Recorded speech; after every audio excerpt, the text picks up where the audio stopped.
Ozamis City o Misamis Occidental ug sa tanan nga managtanaw kanato karon pinaagi sa Facebook page ug YouTube channel sa AONC.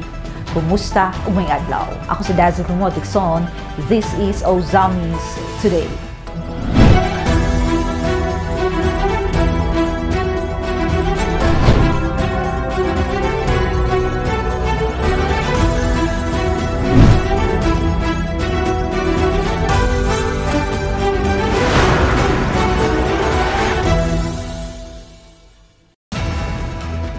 Sa ato ang mga headlines.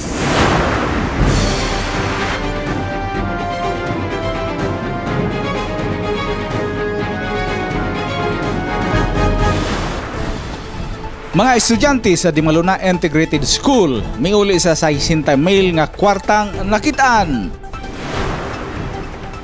Mayor Andy Waminal giangkon nga padayon nga naghulga sa Osamis ang illegal nga droga. Mga Osamis nun gidasi nga dili isalig lamang sa mga otoridad ang pagigbatok niini. Osamis City Disaster Risk Reduction and Management Council mipahigayon og meeting.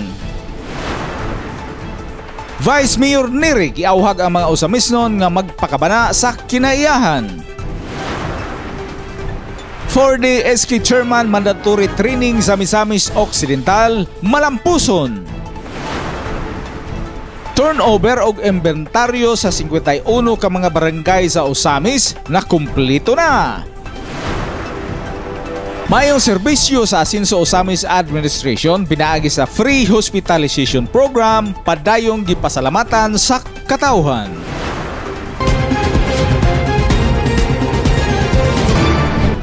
Kini ang madetalye sa Ozamis Today. Mga estudyante sa Dimaluna Integrated School miuli sa 60,000 pesos nga kwartang nakitaan. Ang good news sa report ni Bernald Texon.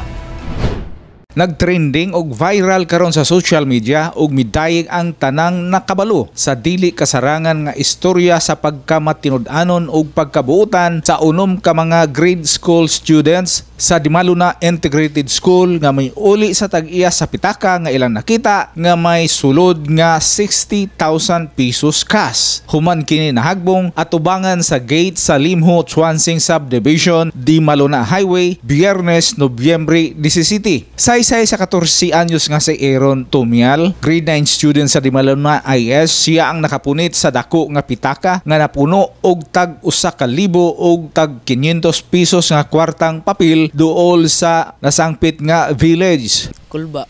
Kulbaan ka? Imong mga kauban? Apelon may tanan, kulbaan. Kulbaan mo tanan?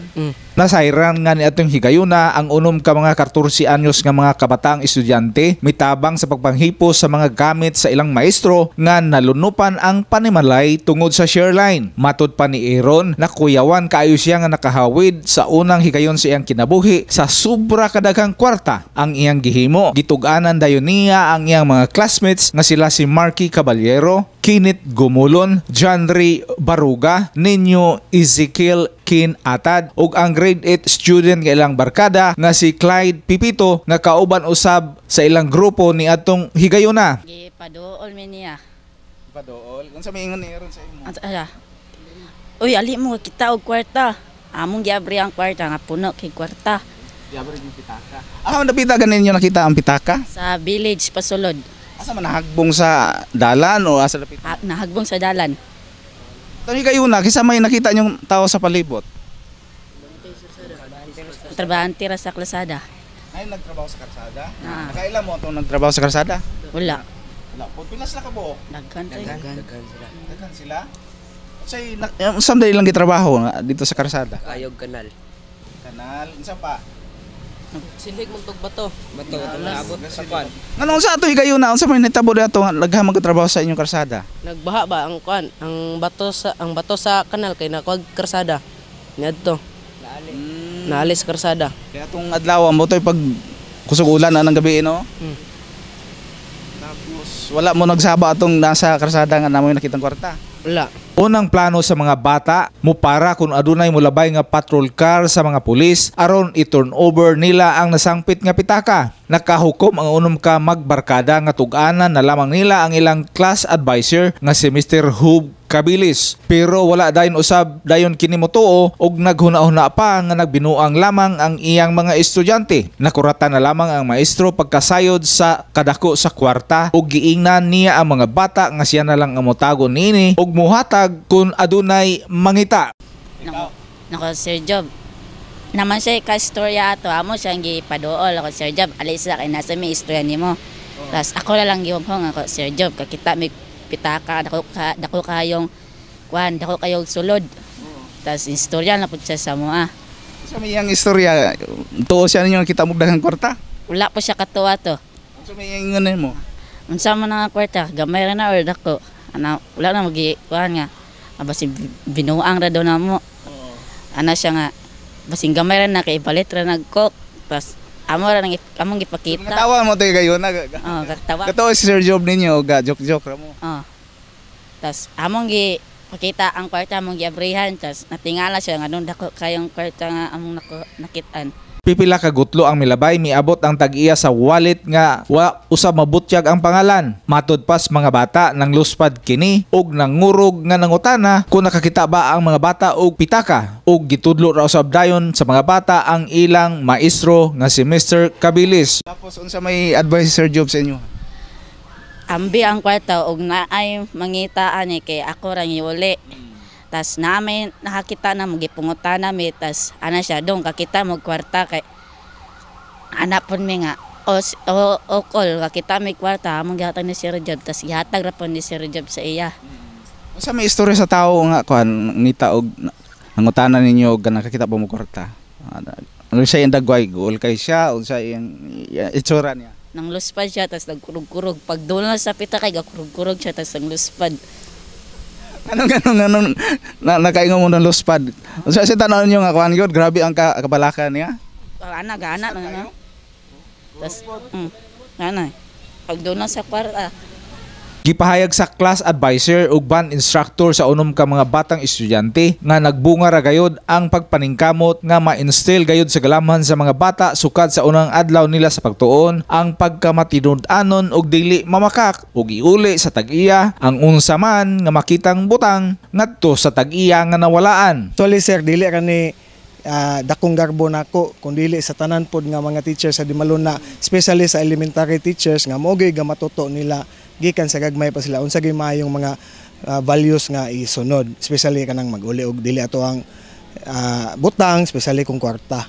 So mo na sir, dako kay ko kalipay kaysa walay pagduha-duha ako silang gingnan uyon gid sila nga iuli. Mo to sir.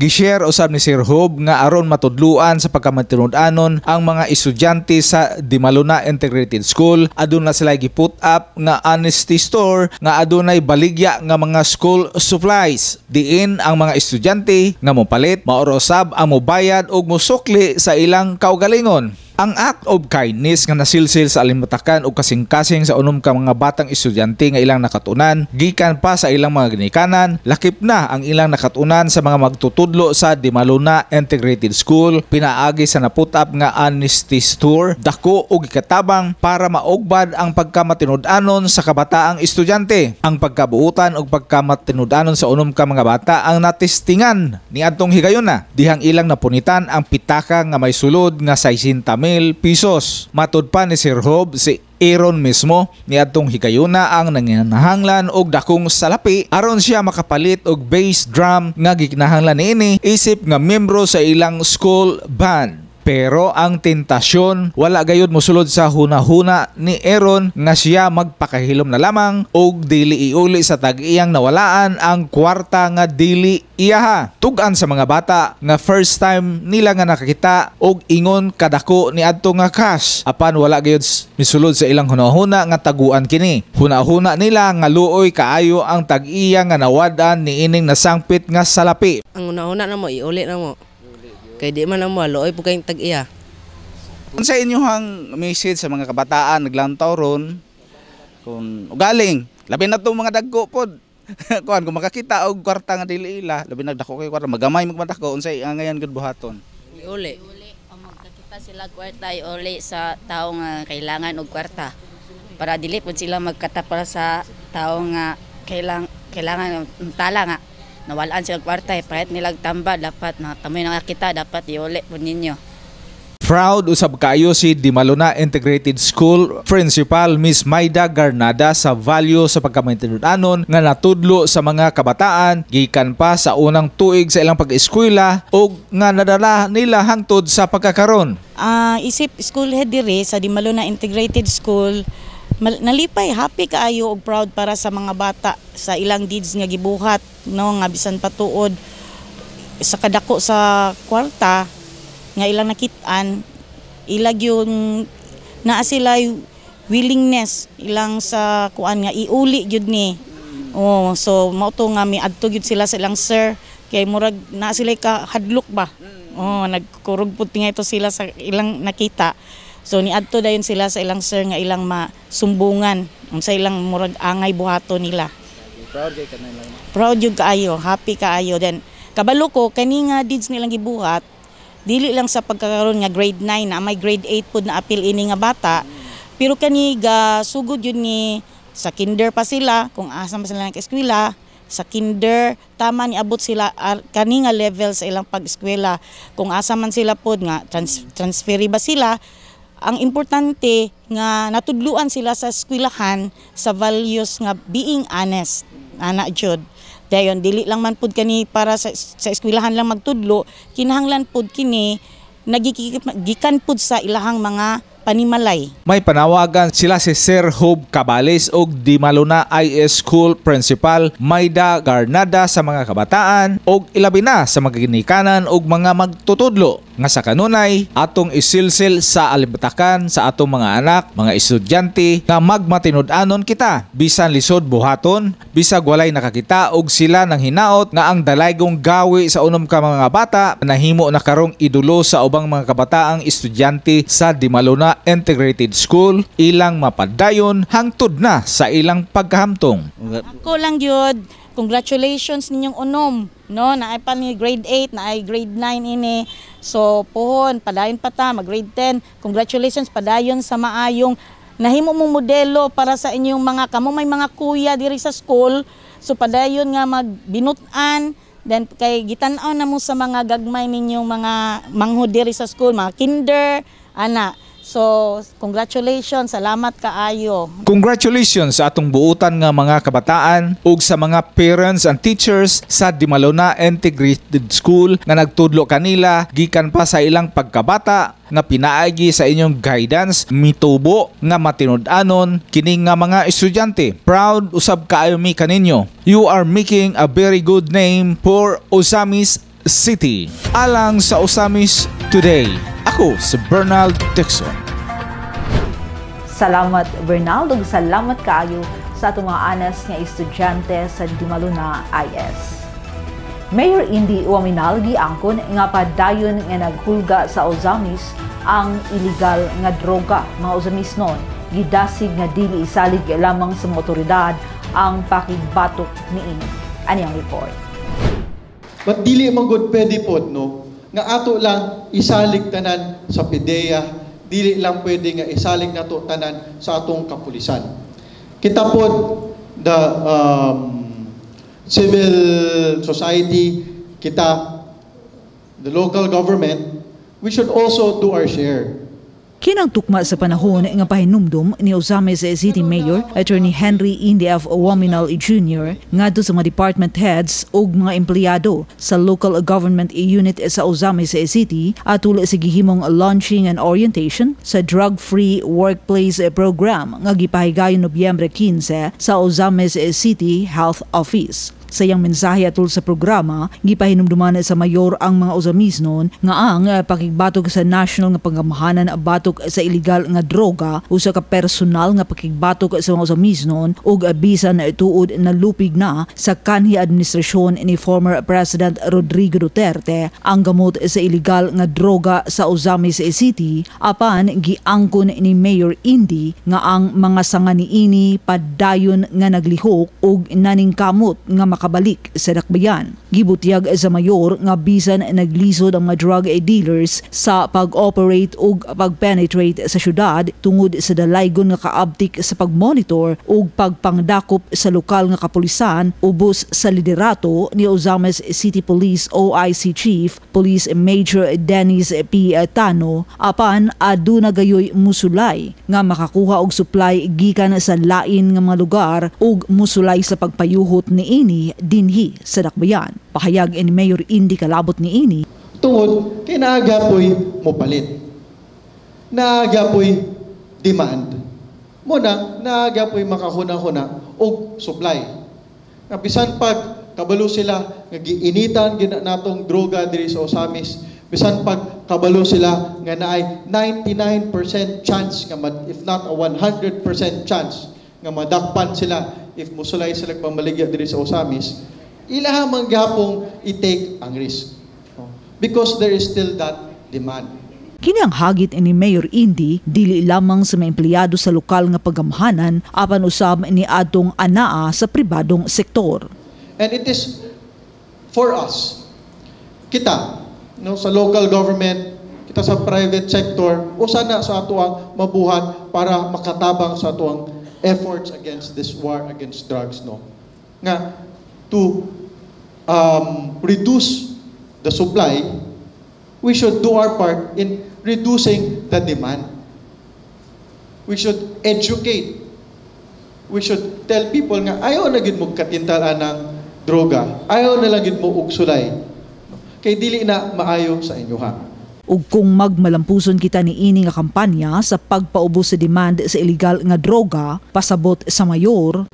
Kaning mga matintal nga murag makahuna-una lang sila mamaligya, magamay if not mawala po yun ni. We will be doing our part in solving this problem. Nga wala na lang nato gisalig tanan sa tuang kapulisan. Ang bag-uhay pa lamang gilusad nga drug-free workplace program sa Ozamis usa ka paagi aron mapakunhod ang demand sa droga taliwala sa mga Ozamisnon. Pinaagi sa pagpatuman niini nga programa sa mga government offices sa dakbayan ug sa ulahiay sa mga private entities nga magtugot unya sa random drug testing sa tanang mga empleyado nga maoy kabahin niini nga programa. And that alone, will be enough nga katong maghuna-huna or katong siguro wala pa naundang sa dili maayo nga binuhatan, makaundang na yun. Because once you test positive, there will definitely be repercussions. Yes, you will be taken care of because that is part of the program nga i-rehabilitate man yun. But it will definitely take a toll also on your career. Not just in the public sector, but in the private sector as well. Maapektahan gayud ang panarbaho sa usa ka naggamit og droga nga individual kay pahayag sa mayor. Who would want to hire a drug user? Gipaklaro ni Mayor Indy nga ang paglusad sa drug-free workplace program sa Ozames City gituyo aron mapaubsan ang demand. Mapaligon pa ang mapaningkamot batok sa paggamit niini ug sa ulahiay magmalampuson ang kampanya batok sa illegal nga droga. Usa ka kampanya nga may personal nga epekto sa mga Ozamisnon. Kita mga Ozamisnon kabalog yung kaita unsa kapait ni. Nga dili man kita ganahan nga ato ang nasinati sa una ato na pong masulayan og usab. Klaro ang pahayag ni Mayor Indy Waminal nga aron magmalampuson ang kampanya batok sa illegal nga droga dinhi sa Ozames City. For that to be a possibility, everyone has to play his or her role. Dili nato pwede isalig lang nilang Major Tano nga basta makadakop lang sila sa mga pusher. No, because they've proven it. Ila mag yung madakpan. So kita na po, let's do our share. Let's make sure nga ang demand will be reduced. Kaya ba na nato? No. Ready na mo magpa-drug test? Yes. Kana ba? Inaana dapat ang inyong tubag sa drug test. Dili kay mahadlok mo. Kay sa gingon ni Ma'am Dazzle, nga no mahadlok man mo magpa-drug test kung wala mo nagamit, di ba? No. So that should be our message to our co-workers, co-employees sa government. No? Di man ni kahadlokan nga programa as long as nagminatarong ta. O ato ning buhaton para mapakita na to sa kauban nato in the private sector as well. Ay pud mo kahadlok. As long as magmintarong mo, dili lang mo sulayan ang mga illegal nga droga, no? Wala ray kabalakan ng drug test and kanin na program. Ozamis City Disaster Risk Reduction and Management Council may pahigayon og meeting.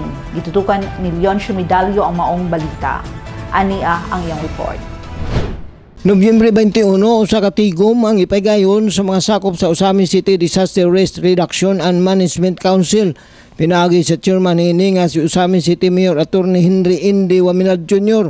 og sa mga membro gikan sa lokal ug nasyonal nga kagamhanan ang DILG, Ozamis PNP, Sikan PMFC, Bureau of Fire Protection, Philippine Coast Guard, PNP Maritime, BGMP, mga department heads, mga civil society organization volunteers ug uban pa. Duha ka mga agenda ang ituki sa maong tigom. Una nini ang presentation sa Local Disaster Risk Reduction and Management Plan sa calendar year 2023 to 2025 ug ang pag-recommend sa sangguniang panglungsod sa Ozamis City to authorize the local chief executive to grant financial assistance to the displaced families affected by calamities man-made or natural.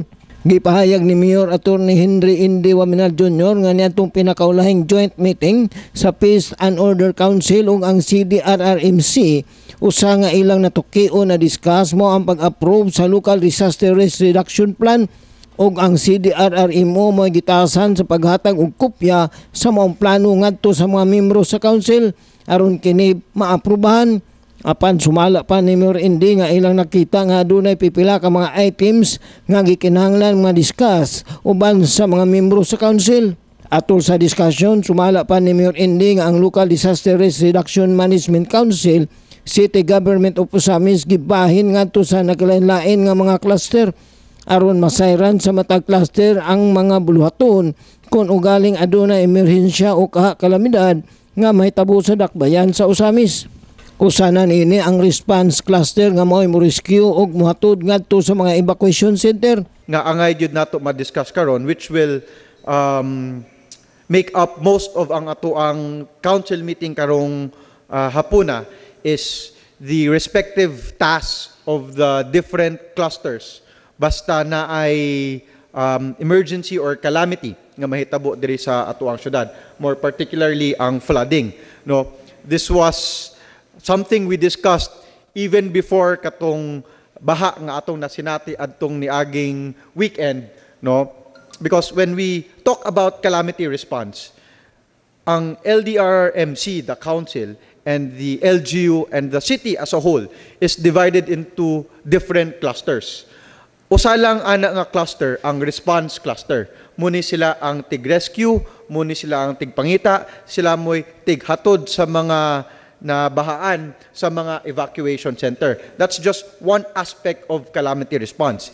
And I wish to applaud ang ato ang response cluster, which is a combination sa ato ang mga uniformed personnel, ang ato ang CDRM office, division, no, kay whenever there are calamities since last year, no, pas-pas yun kayo sila makaresponde to make sure nga wala tayong mga casualty.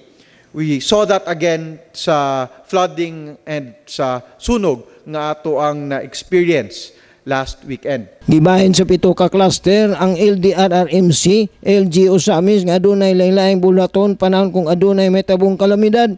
Gani sa presentation ni CDRRMO Henrico Guangcod Jr., adunay mga sugyot gikan sa membro sa council ang pagdugang og mga membro nga involved diha sa maong cluster nga diin ilang nakita nga makahatag usab kini sila og tabang.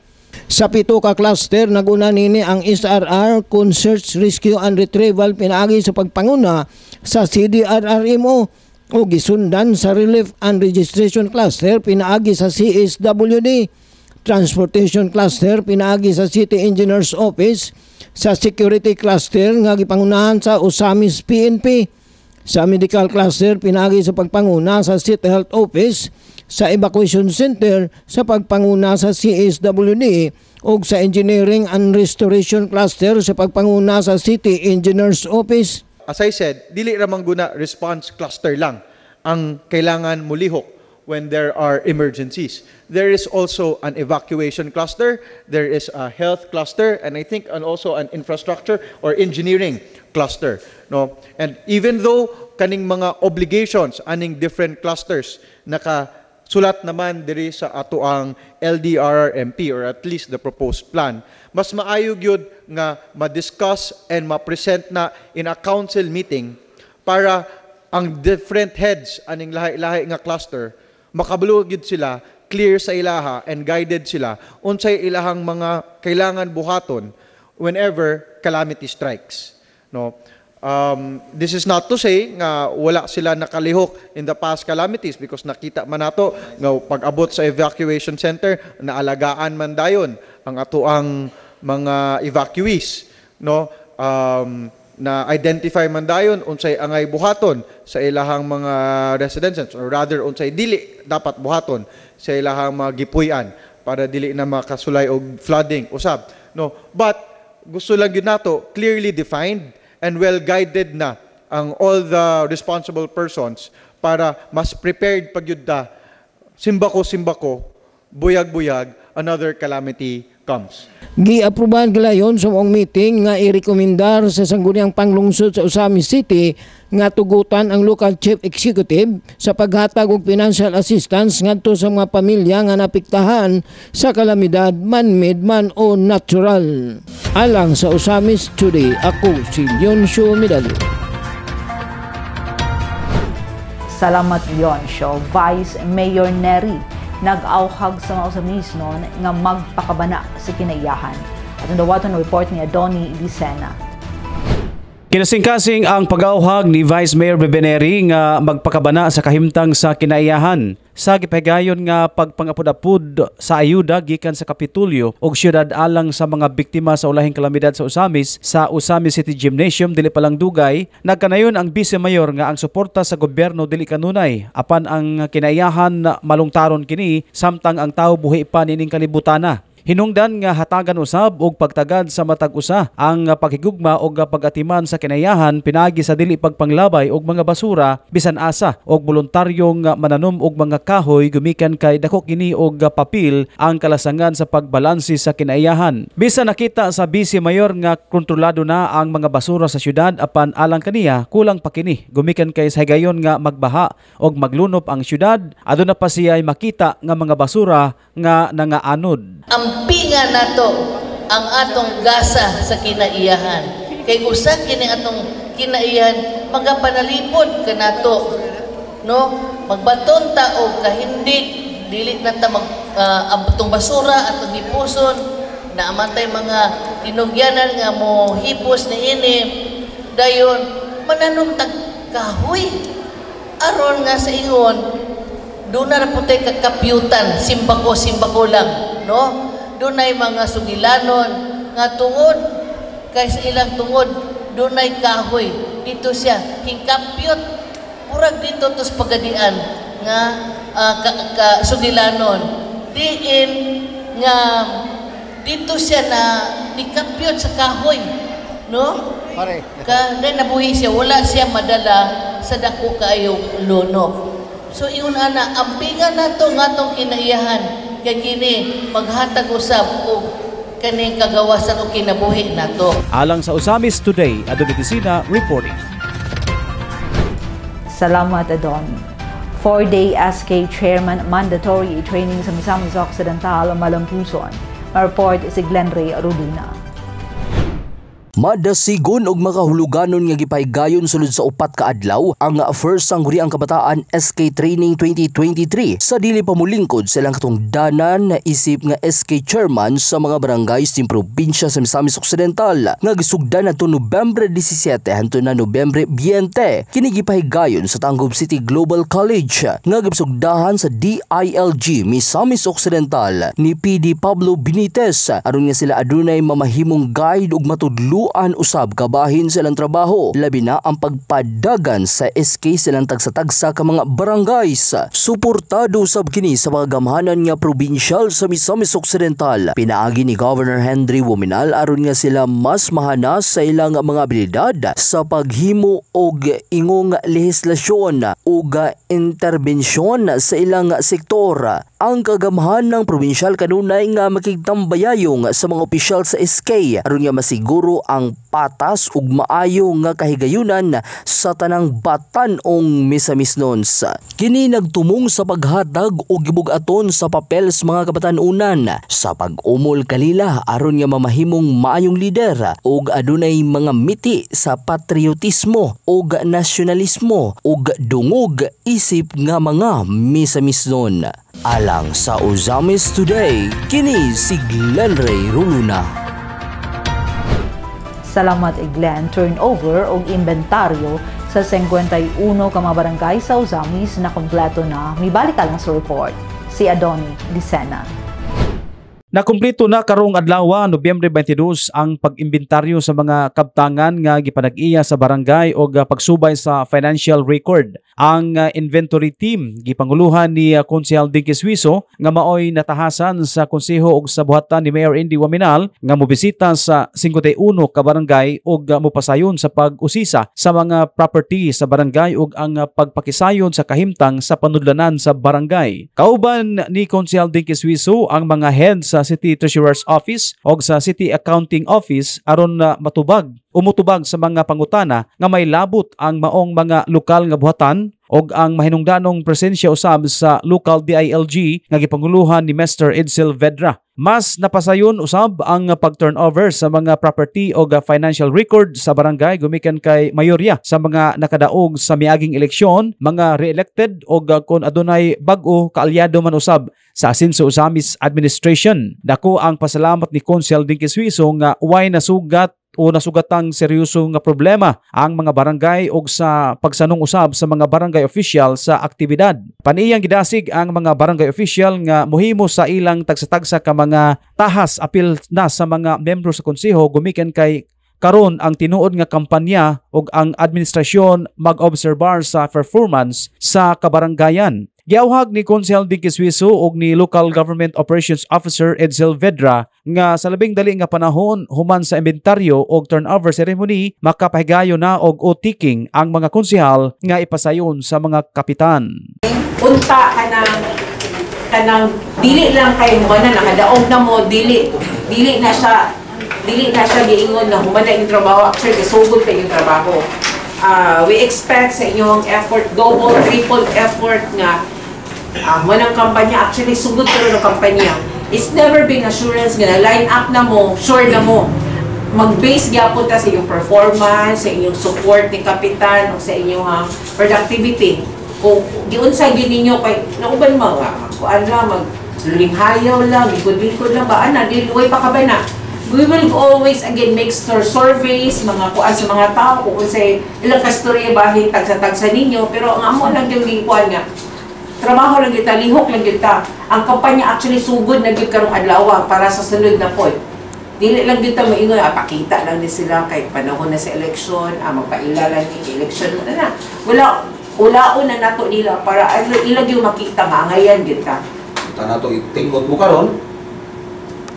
Kapitan, naman tayo auto office dito. Downloadan mo auto office, di ba? Oh, yes, yes. Ito, yamahan nyo din. Paputangan ng BIR. Katupang stamps sa pizza office. Anyway, istoryahan ang inyong secretary. So, mura siguro na, again, sa ngalan sa among team code, nilakaw naman ang among accountant chairman, ako being the co-chair. Wangin sa inyo, no? Tinabangay ta. naami sa inyong luyo. Okay? Ang Team Asenso or ang atong LGU de, no? Ako DLG man ko, pero naamatasan min gyapon. Naagi mi sa inyong luyo, magpaluyo gyud mo sa inyo. Alang sa Usamis Today, Adonai Decina reporting.